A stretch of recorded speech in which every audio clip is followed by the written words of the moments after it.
Welcome to AP today news. Kabaddi ఆడుతూ నిరసన చేసిన అంగన్వాడీలు.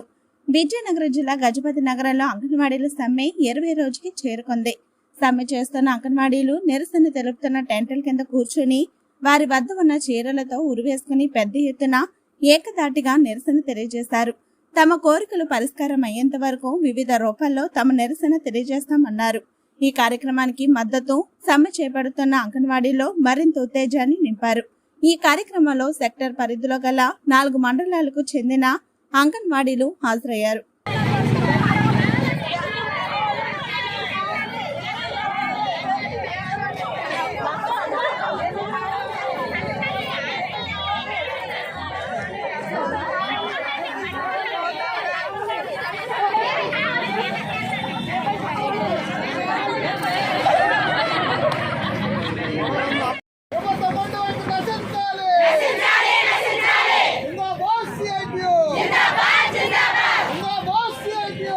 Operators, MS coordinators, mandal level accountants, messengers, art, crafts, PET, KGBV school teaching మరియు non teaching ఖాళీ పోస్టులను భర్తీ చేయాలని, పనిభారం తగ్గించాలని, పోస్టులకు ఖచ్చితమైన జాబ్ చార్ట్ ఇవ్వాలని, కేజీబీవీ స్కూల్ డైలీ వైజ్ ఎంఈఓలు టెంపరీ లేదా స్టాప్ గ్యాప్ పద్ధతిలో పనిచేస్తున్న ఉద్యోగులను కాంట్రాక్ట్ పద్ధతిలోకి తీసుకోవాలని, అన్ని